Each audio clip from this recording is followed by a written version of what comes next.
Good morning class 9th A and C. Today we will continue with the chapter 2 of history, that is Socialism in Europe and the Russian Revolution. We are nearly at the end of the chapter now. Before starting the topics for today, I will give you a brief that what we studied in the previous video. We studied what changed after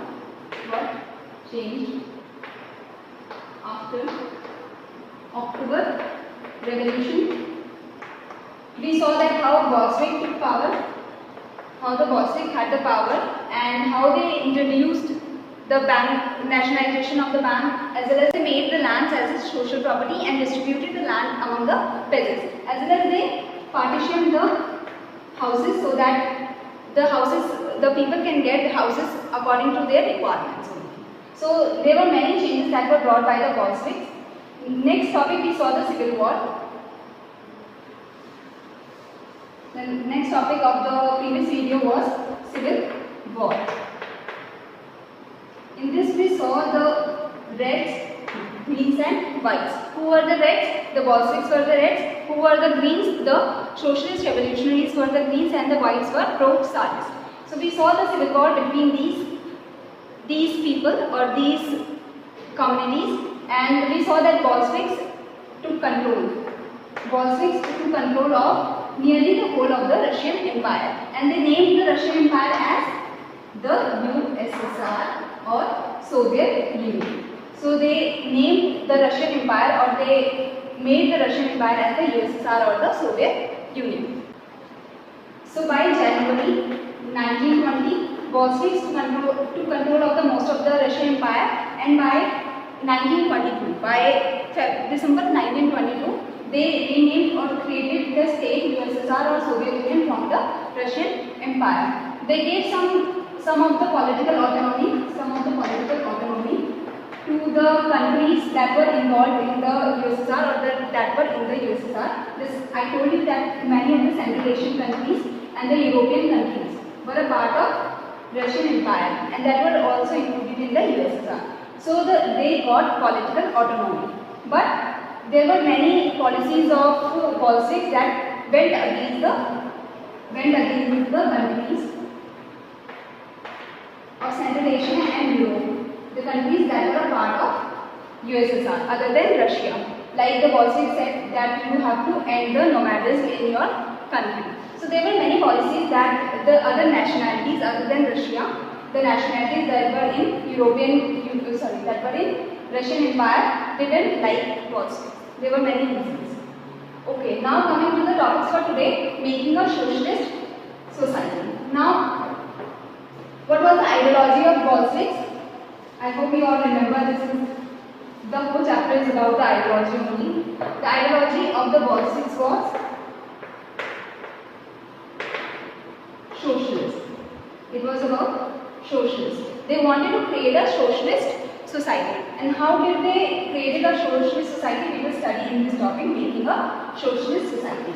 In this topic we will study that how the ideology of the Bolsheviks and how the ideology that was in Russia at that time of the socialists made a socialist society in Russia. Then the next topic for today will be Stalinism and the Collectivization. So Stalinism is made up of two things, Stalin and ism.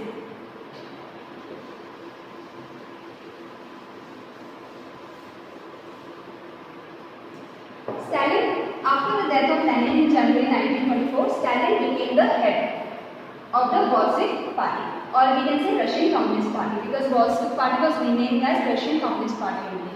So Stalin became the head of Russian Communist Party or the Bolshevik party.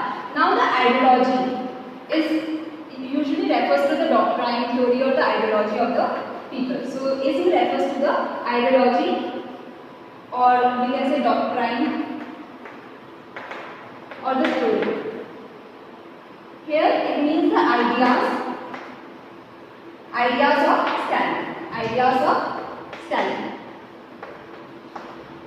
So Stalinism refers to the ideology or the ideas of Stalin that dominated the USSR. Now who is heading the Bolshevik party, or who is heading the Russia and the whole USSR? The Stalin is heading it after the death of Lenin. So whose ideology will be followed? Stalin's ideology will be followed. as he is the leader of the whole country, or he is the leader of the party that is leading the whole country. So ideology, Stalin's ideology dominated USSR.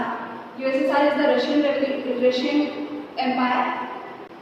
Now collectivization. After the topic of Stalinism, we will be studying collectivization. Collectivization was one of the ideas of Stalin. What does the collectivization mean? Collectivization refers to the combining land of various farmers and then performing agricultural activities on collective basis. So what does Stalin wanted?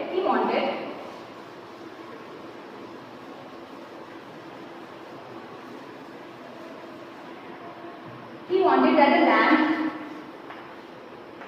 of all the farmers, like this is the land of the first farmer, this is the land of second farmer, this is the land of third farmer, this is the land of the fourth farmer. So the land of all the farmers should be combined, and then all the farmers should work on it in a collective basis. So all the farmers should combine their lands under the government, and then they will work on it on the combined basis. That is the farmer 1, farmer 2 and farmer 3 and 4 will work on the whole land on a combined basis. Collectively they will work on the land, and the profits will be distributed among all of them. Okay. So collectivization refers to combining the land of various farmers, of numerous farmers, 4, 5, 6, 10 farmers or more than 10 farmers, and then performing agricultural activities on collective basis, and then performing the activities on the collective basis. I hope you understood the two words, Stalinism and the collectivization. Stalinism is nothing but the ideology of Stalin that he will be following in the country after the death of Lenin. Stalin, remember this, Stalin is the leader of Russian Communist Party. And what is Russian Communist Party? It is Bolshevik Party. And Russian Communist Party is heading USSR or the Russian Empire, the new Russian Empire. Okay, so Stalin is the head of Russian Communist Party or the Bolshevik Party, and the Russian Communist Party is heading USSR. So he is indirectly we can say that Stalin is the head of USSR. Okay, so whatever the ideology of Stalin, that is the Stalinism, and collectivization is nothing else but the combining of lands of various farmers and then performing the agricultural activities.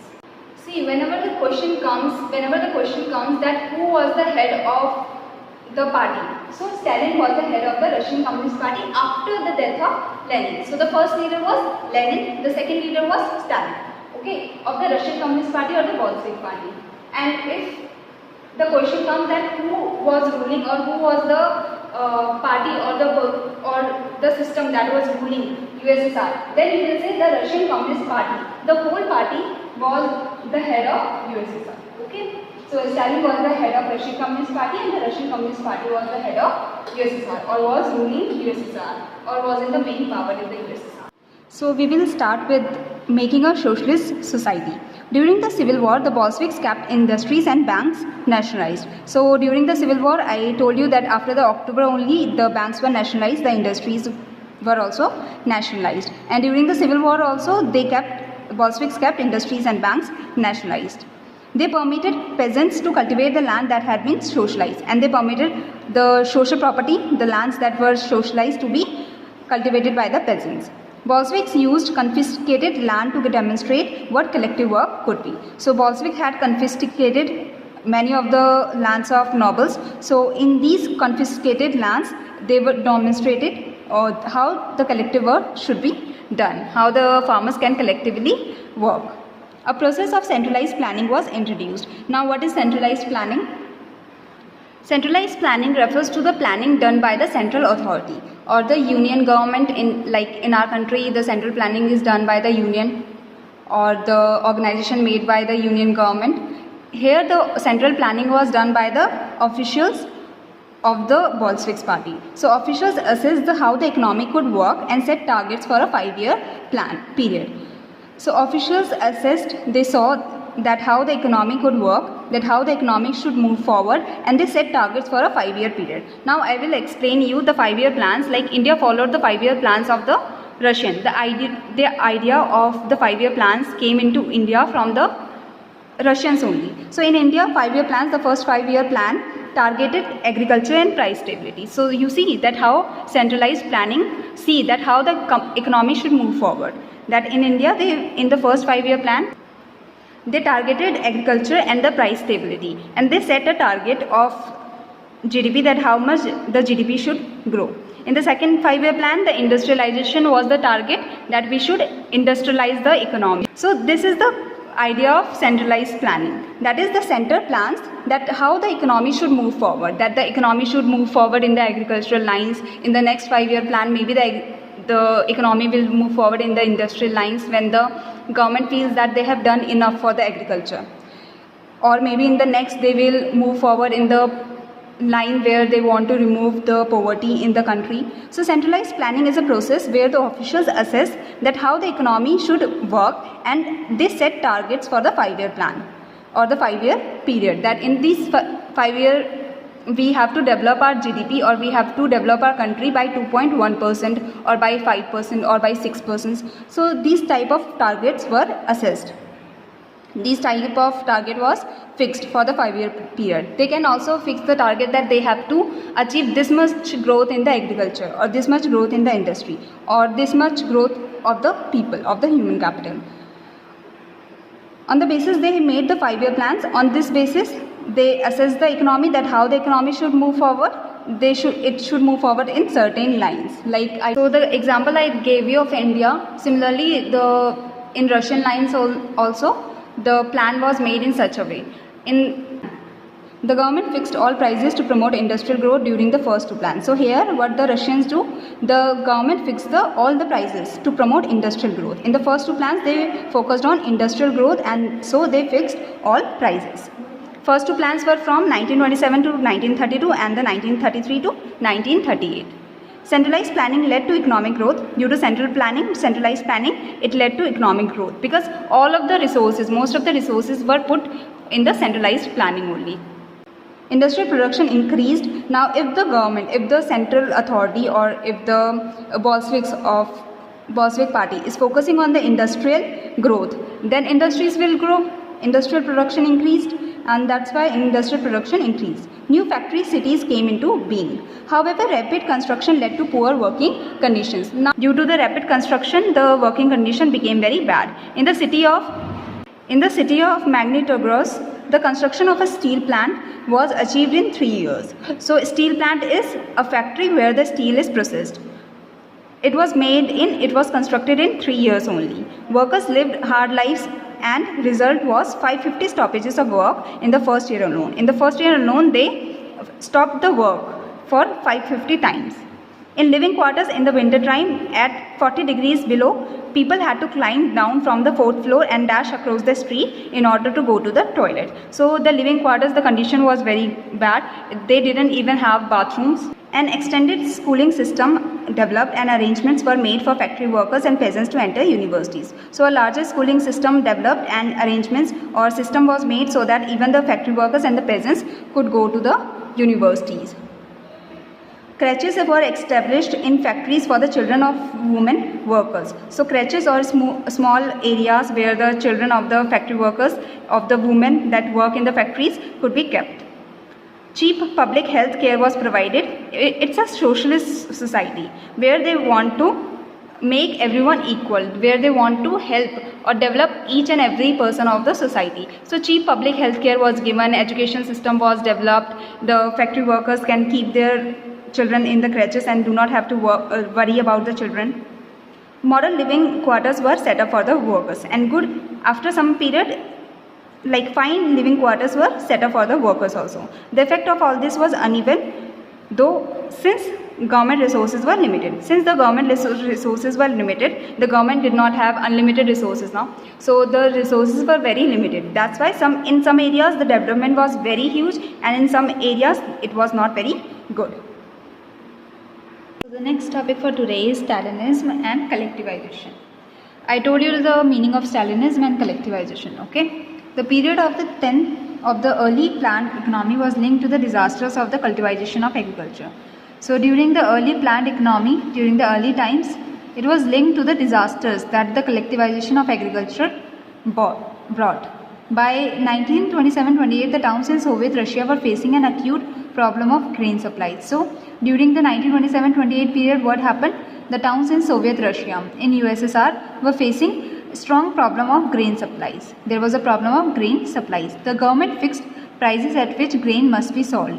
But the peasants refused to sell their grain to government buyers at these prices. So government fixed the price that at this price the grain will be sold. But the peasants, the farmers refused, that they did not want to sell the grain to the government buyers at these prices because the prices were very low.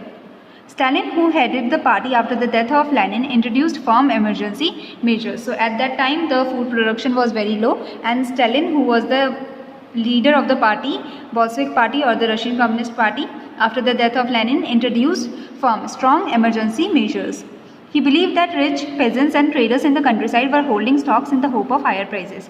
So he believed that the rich peasants, the rich farmers and the traders in the countryside, in the village area, they were holding stocks in the hope of higher prices. So for example, if we take the example of onion, for example, if the traders, usually what do the traders do? They take onion from the farmers at cheap rates like 10-20 rupees, and then they hoard it. They know that in the future the prices will be higher, so they hoard or they keep it in the warehouses, big warehouses.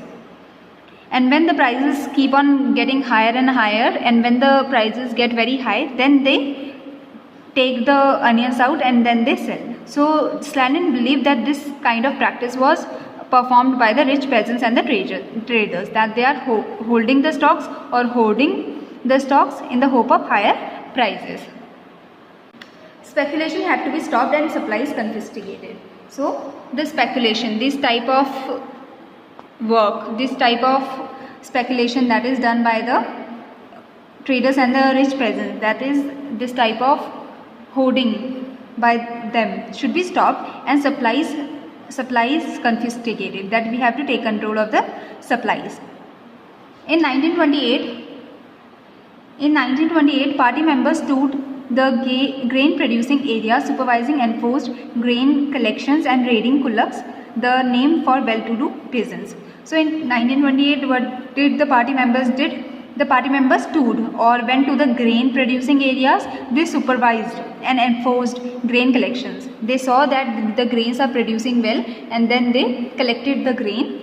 And raiding kulaks, they also went to the houses or to the garage or warehouses of the kulaks. Kulaks are no one, just the rich peasants, the well-to-do peasants. So they raided or went to the warehouses of the kulaks. As shortages continued, the decision was taken to collective farms.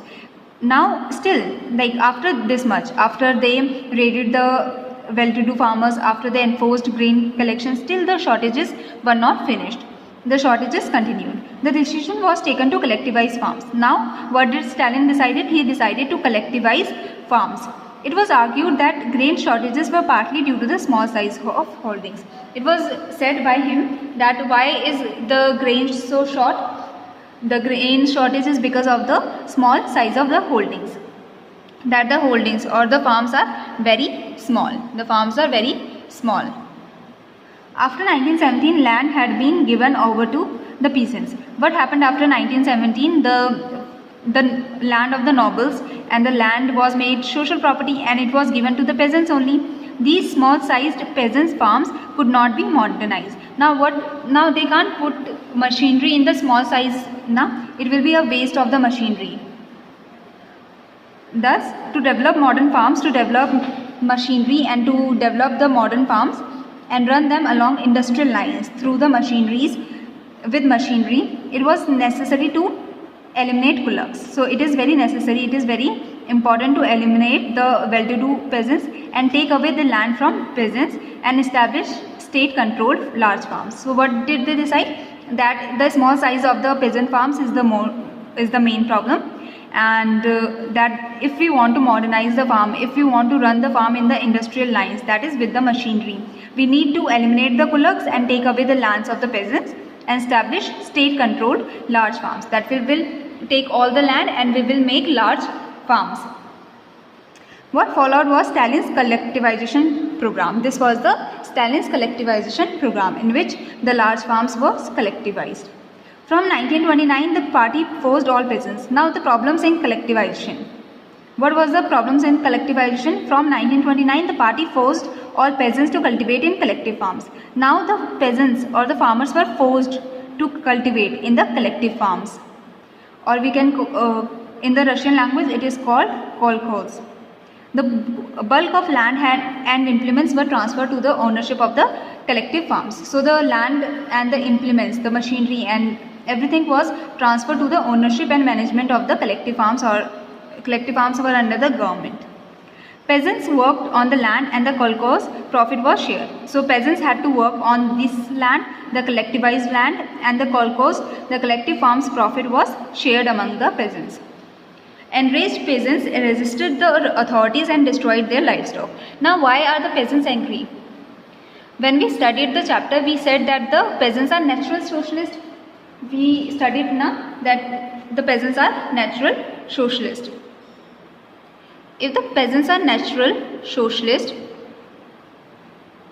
that is what they used to do. They used to collect their land and then they used to farm. That's why they call the natural socialists, na? That they used to collect the land and then they used to farm together and the profits were shared. This was going on in Russia from so long ago. So now why the farmers are angry when the government is doing the same thing? Now the farmers are angry because whatever they did before was out of their own willingness. They were doing it by their own willingness. They were collecting their land and producing and the profits were shared, and after that the land was still their own. But now the government took over all the land. Now it was the land of the government. The collective farms were under the ownership of government, and the governments were forcing them to, government was forcing the farmers to produce, and the farmers did not want to give their land or did not want to work according to the government. That's why the farmers were angry. That is, if they are doing it with their own willingness, then it is fine. But if they are being forced, then it is, that's why the farmer got angry and they were against this kind of collectivization. They did not want to give their land. They did not want to work according to the government. Peasants worked on the land and the kolkhoz profit was shared. Enraged peasants resisted the authorities. The angry peasants, they wanted to resist or go against the authorities and destroyed their livestock. And what did the enraged peasants do? They destroyed the livestock, the cattle. Between 1929 and 1931, the number of cattle fell by 1/3. So between 1929 and 1931, what happened? The number of cattle fell by 1/3. So 2/3 of the cattle were only left and 1/3 was destroyed or killed. Those who resisted cultivation was severely punished. Now the government was forcing, the Bolshevik party was forcing the peasants to do work according to them. And whoever resisted, whoever went against the government was severely punished. Many were deported forcibly, they were forcibly removed from the country and exiled. That is, forcibly live away from one's country. So they were forced to live outside the country. As they resisted cultivation, as the peasants resisted cultivation, peasants argued that they were not rich and they were not against socialism. Like they were saying that why are you exiling us? Why are you deporting us? We are not rich. We are not rich people or we are not against socialism. We also want socialism. But you can't force us to do something, na? You are just taking our rights to work. So they said that we are not rich or we are not against socialism. They merely did not want to work in collective farms for a variety of reasons. They had their own reasons due to which they did not want to work in the collective farms.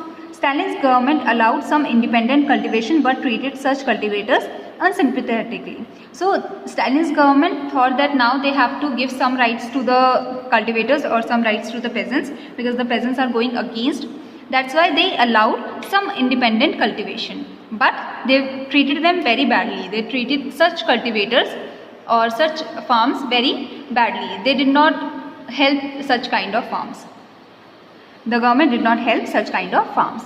In spite of collectivization, production did not increase. Now you will think that so much measures were taken by the government, so much measures were taken by the Stalin party. So now the production should increase. Now the farms are collectivized. Now the modern techniques are used.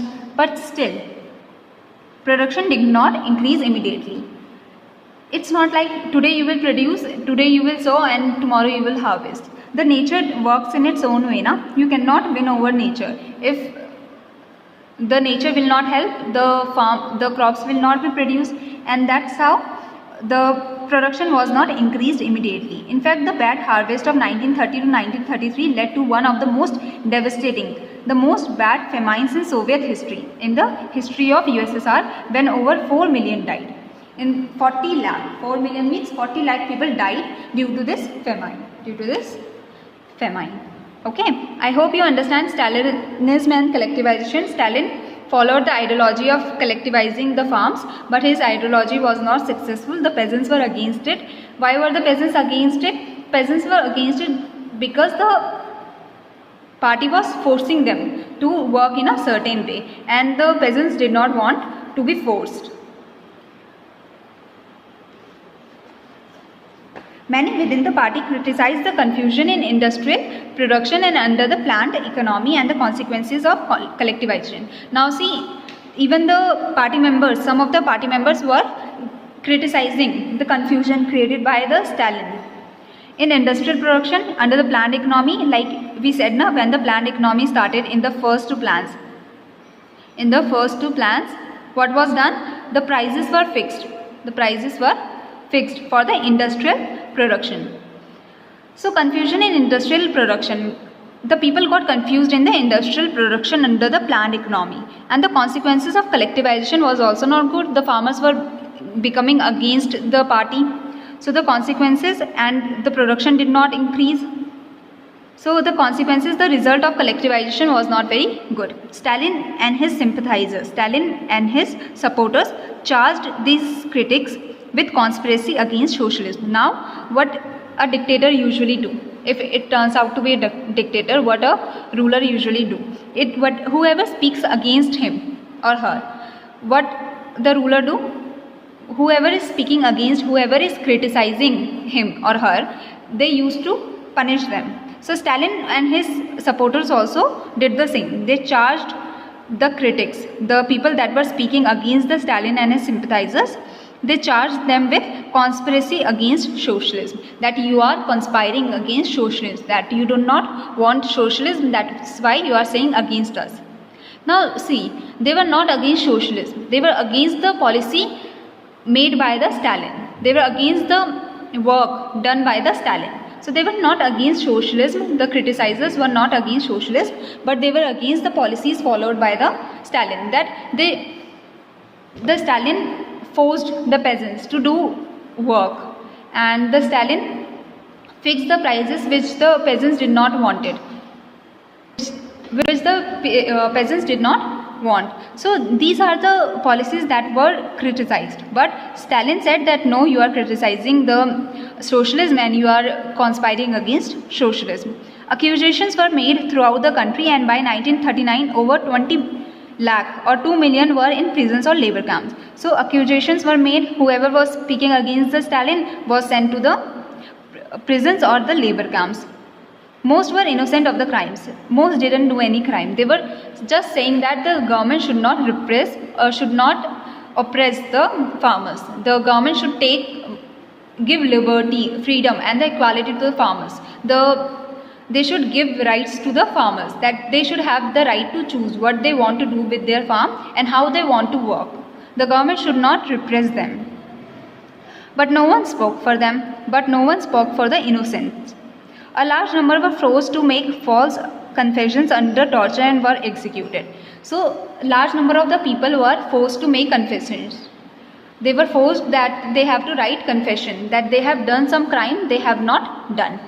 Like, I have not killed anyone, but the authorities make me write a confession letter that I have killed a person. So it's a false confession that I have not done something, but I have been made to write a confession.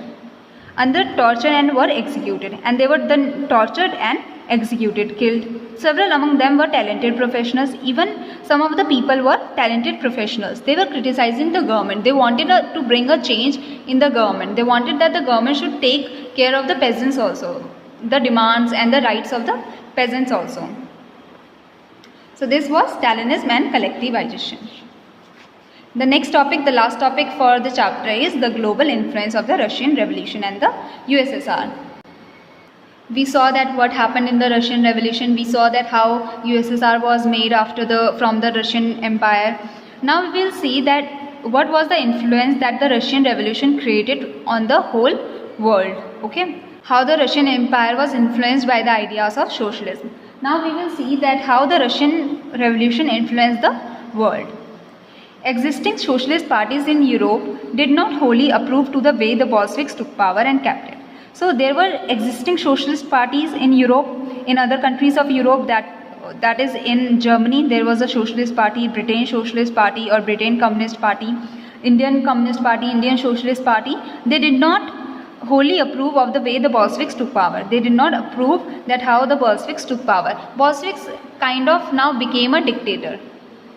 They are doing whatever they want. They are sending people, they are killing people, and they are forcing the peasants to. However, the possibility of a workers' state fired people's imagination across the world. The countries, like the countries of Europe, the parties, socialist parties in Europe, were against the idea of the Bolsheviks taking the power, but they were supporting the idea of socialism. They might be against Bolsheviks, but they are in support of the socialism. As the possibility of workers' states. See, until now there was either monarch in every country or there was a one sole authority. Now the idea of workers' state, that every citizen in the country will get equal power, will get liberty, there will be the power and the rights given to the workers. This kind of idea, this kind of socialist idea, this kind of idea was supported all over the world. In many countries, communist parties were formed, like the Communist Party of Great Britain. Like I told you that in many countries communist parties were made. There was a German Communist Party, there was a Great Britain Communist Party, even there was an Indian Communist Party. The Bolsheviks encouraged colonial peoples to follow their experiment. So the Bolsheviks encouraged that the colonial peoples, the peoples that were under the colonies of France, Germany or Britain or even the Poland, the colonies should follow the experiment of socialism. Many non-Russians from outside the USSR participated in the Conference of the Peoples of the East 1920. So many of the non-Russians or outside the USSR participated in the Conference of the People of the East, and the Bolshevik founded Comintern, an international union of pro-Bolshevik socialist parties. So Bolshevik made or founded a Comintern, that was an international union of pro-Bolshevik, the supporters of Bolshevik socialist parties. Some received education in the USSR's Communist University of the Workers of the East. So many or some of the people came to USSR to gain education in the Communist University of the Workers of the East.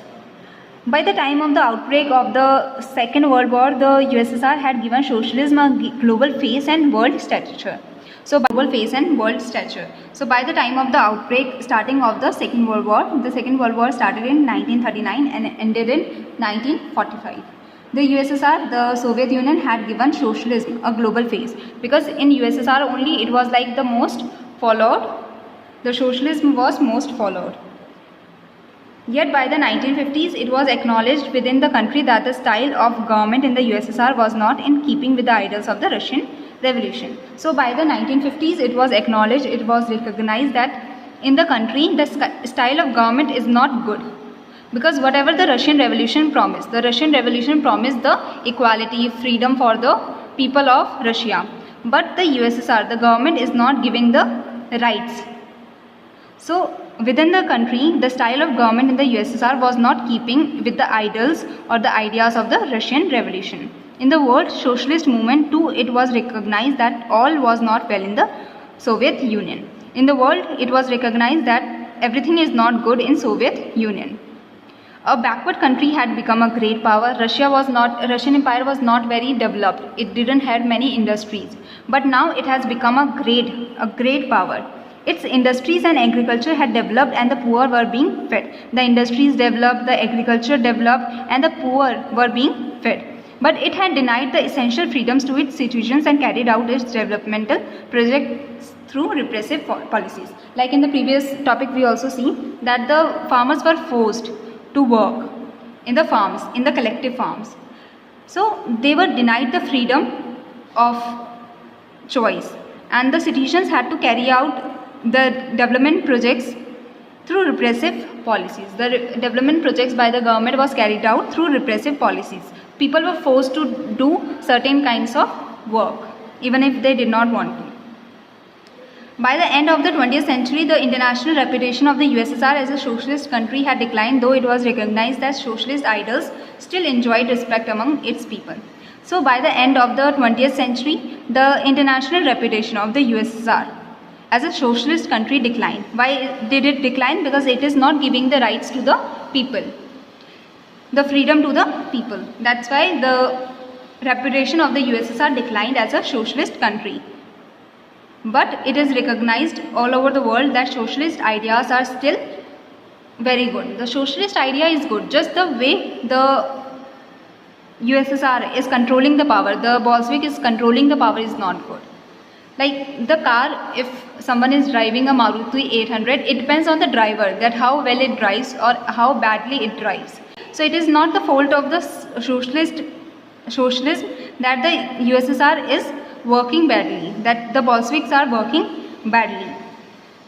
It is the fault of the party or fault of the government, that even if they are following the socialist idea, they have to do it, they should do it by giving the rights of the people first.